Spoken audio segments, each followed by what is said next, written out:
So, hi guys. Hey, we are in the month of July. Yay! I'm going to be sharing something with us in the scripture today, and I'm going to be sharing from the book of Mark. Mark 5 is the story of Jairus and the woman with the issue of blood. And today I'm going to be talking about intimacy versus religion. Intimacy versus religion.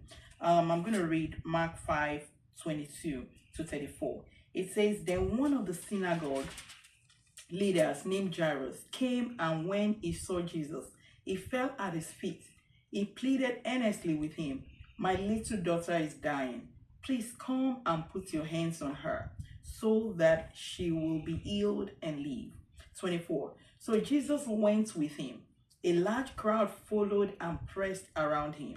And a woman was there who had been subject to bleeding for 12 years. She had suffered a great deal under the care of many doctors and had spent all she had. Yet instead of getting better, she grew worse.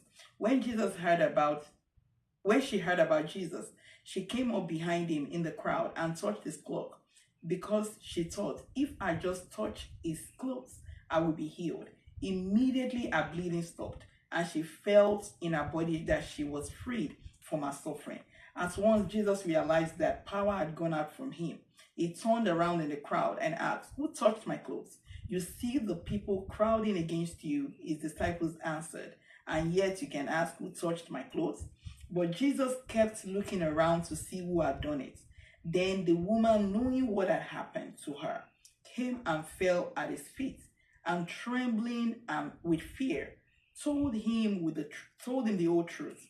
He said to her, "Daughter, your faith has healed you. Go in peace and be freed from your suffering." So in this chapter, or those few verses that we read, we saw two different people, two different situations. Jairus had a daughter that was at home, a 12-year-old daughter that was dying, that was sick at that time. And you saw the woman. So Jairus symbolized like an intimacy. Like it came from the front. Intimacy versus religion. I wrote here intimacy, which is love. Love opens us up to the revelation of Christ. Why religion blindfolds us against that, from not seeing the revelation of Christ. We see that even in this time, Jesus wants intimacy. He's craving and yearning for us to come have that intimacy with him. A lot of us, believer, we're still walking in that realm of religion.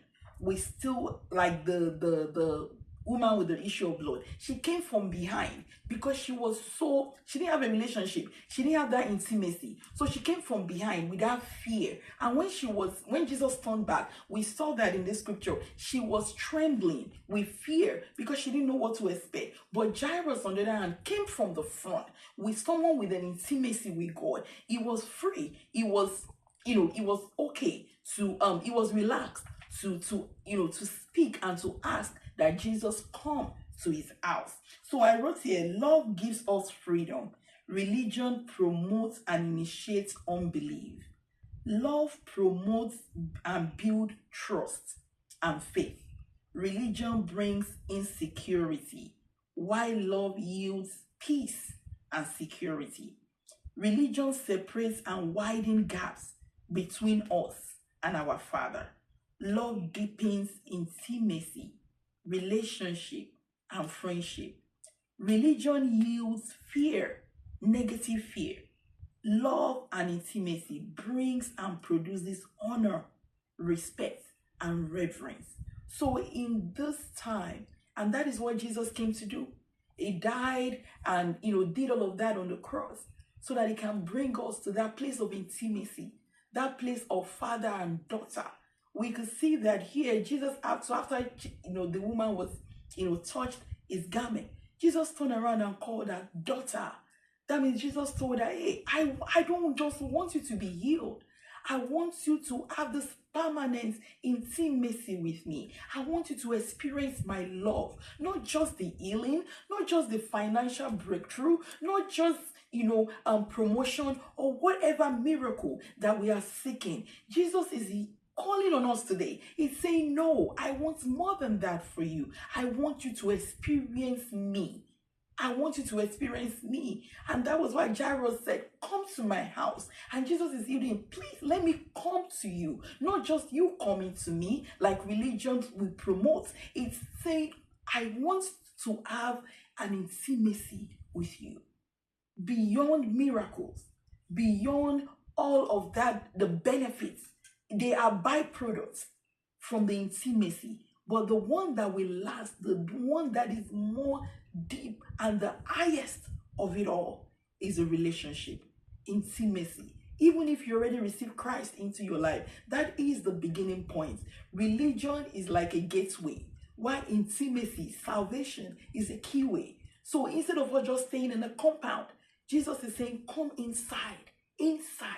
I want you inside to have intimacy and a deeper revelation, a deeper experience, a more superior experience with Christ. So beloved, remember, he wants intimacy with us, not just the benefit, not just a religious routine thing.